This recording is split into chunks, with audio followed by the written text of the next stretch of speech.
नमस्ते। आज हम बात करेंगे ऑगडेन नैश की एक बहुत ही मजेदार कविता the tale of custard the dragon के बारे में। ये कहानी है एक ऐसे ड्रैगन की जो उतना बहादुर नहीं है जितना उसे होना चाहिए। लेकिन कहानी शुरू करने से पहले जरा एक बात सोचिए कि आखिर सच्ची बहादुरी होती क्या है। ये सवाल बहुत जरूरी है क्योंकि यही इस पूरी कहानी का सेंटर पॉइंट है। तो कहानी शुरू होती है एक छोटे से सफेद घर से। यहां रहती है एक लड़की जिसका नाम है बेलिंडा और उसके साथ रहते हैं उसके कुछ कह सकते हैं काफी अजीब पालतू जानवर। अब उसके पालतू जानवर कोई आम जानवर नहीं है। देखिए, एक छोटा सा काला बिल्ली का बच्चा है इंक, एक छोटा ग्रे चूहा ब्लिंक, एक पीला कुत्ता मस्टर्ड और सबसे मजेदार एक असली पालतू ड्रैगन जिसका नाम है कस्टर्ड। कविता शुरू होते ही एक बड़ा मजेदार कॉन्ट्रास्ट दिखाती है। एक तरफ है बेलिंडा और उसके छोटे छोटे पालतू जानवर जिन्हें बताया गया है कि वो भाई बहुत ही बहादुर हैं, मतलब भालुओं के झुंड जितने बहादुर। और दूसरी तरफ है हमारा बेचारा ड्रैगन कस्टर्ड जिसे डरपोक बताया गया है। तो चलिए इस तथाकथित डरपोक ड्रैगन कस्टर्ड को थोड़ा और करीब से देखते हैं। अब मजे की बात देखिए, भले ही उसे डरपोक कहा जाता है लेकिन कस्टर्ड का हुलिया एकदम डरावना है। उसके बड़े बड़े तेज दांत हैं, पीठ पर नुकीले कांटे हैं और पैरों में खंजर जैसे नाखून। मतलब उसे देखकर तो कोई नहीं कह सकता कि वो डरपोक होगा, है ना। यहां पर पोएट एक बहुत ही स्मार्ट लिटरेरी डिवाइस का इस्तेमाल करते हैं जिसे सिमिली या उपमा कहते हैं। वो कहते हैं कि कस्टर्ड का मुंह चिमनी जैसा है। इससे हमें सीधे सीधे इशारा मिलता है कि भाई वो आग उगल सकता है। और फिर एक और डिवाइस यूज होती है मेटाफर यानी रूपक। यहां उसकी नाक को सीधे सीधे चिमनी ही कह दिया गया है। सोचिए, धुएं और आग की कितनी पावरफुल इमेज बनती है इससे। तो मतलब सारे इशारे यही कहते हैं कि कस्टर्ड असल में बहुत ताकतवर है, भले ही सब उसे डरपोक डरपोक कहकर चिढ़ाते हों।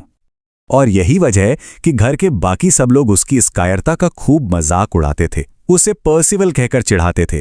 पर्सिवल कहानियों का एक ऐसा योद्धा था जो थोड़ा डरपोक माना जाता था, तो ये नाम उसे और नीचा दिखाने के लिए रखा गया था। लेकिन ये हंसी मजाक तब अचानक बंद हो जाता है जब घर में सचमुच का खतरा आ जाता है। एक अजीब सी बुरी सी आवाज आती है और सब देखते हैं कि खिड़की पर एक समुद्री डाकू खड़ा है, दोनों हाथों में पिस्तौल और दांतों में एक तेज तलवार। जाहिर है वो वहां चाय पीने तो नहीं आया था। तो अब इस बहादुर टोली का क्या हुआ? जैसे ही असली खतरा सामने आया, सबकी हवा निकल गई। बेलिंडा डर के मारे पीली पड़ गई और बचाओ बचाओ चिल्लाने लगी। मस्टर्ड दुम दबाकर भागा और इंक और ब्लिंक तो कहीं नीचे जाकर छिप गए। सारी बहादुरी हवा हो गई। और जब सब डर कर छुपे हुए थे, तब वो सामने आया जिससे किसी को कोई उम्मीद नहीं थी। जी हां, कस्टर्ड। वो एक इंजन की तरह फुफकारते हुए आगे कूदा। उसकी पोंछ ऐसे टकराई जैसे जेल के अंदर लोहे की सलाखें टकरा रही हों। ये आवाजें किसी डरपोक की तो बिल्कुल नहीं लग रही थीं। पोयम में उसके हमले को बताने के लिए बहुत ही पावरफुल साउंड वाले शब्दों का इस्तेमाल किया गया है, जैसे खड़खड़ाहट, झंझनाहट।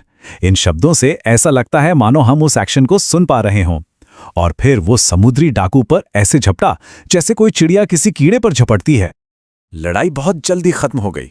समुद्री डाकू ने घबराकर 2 गोलियां चलाईं लेकिन निशाना चूक गया।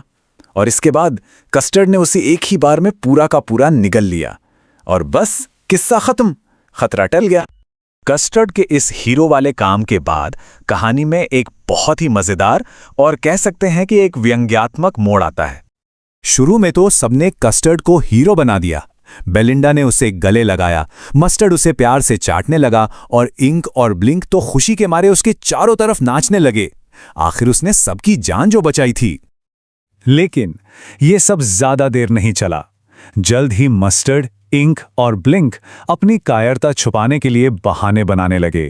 कहने लगे कि अरे हम तो बस थोड़ा घबरा गए थे, वरना हम तो इससे दुगना नहीं 3 गुना ज्यादा बहादुर साबित होते। और हमारा कस्टर्ड हमेशा की तरह सीधा साधा, वो क्या कहता है, हाँ मैं मानता हूं आप सब मुझसे ज्यादा बहादुर हैं। देखिए वो कितनी आसानी से उन्हें उनकी झूठी शान वापस लेने देता है। ये दिखाता है कि वो कितना विनम्र है। और बस कहानी वहीं आके खत्म हो जाती है जहां से शुरू हुई थी। इतना सब कुछ होने के बाद भी घर का माहौल वापस पहले जैसा हो जाता है। सब वापस अपनी अपनी पुरानी भूमिकाओं में चले जाते हैं। बेलिंडा और बाकी सब बहादुर, और कस्टर्ड बेचारा वापस वही डरपोक ड्रैगन बन जाता है जो एक सुरक्षित पिंजरे के लिए रोता रहता है। तो ये कहानी हमें वापस उसी सवाल पर ले आती है जो हमने शुरू में पूछा था, असली डरपोक कौन था? ये कविता हमें सोचने पर मजबूर कर देती है कि सच्ची बहादुरी आखिर है क्या? क्या वो बड़ी बड़ी बातें करना और शेरों का शिकार करने की डींगें हाँकना बहादुरी है, या फिर तब हिम्मत दिखाना जब उसकी सबसे ज्यादा जरूरत हो? ये एक ऐसा सवाल है जिसका जवाब ये कविता बहुत ही खूबसूरती से हमारे ऊपर छोड़ देती है।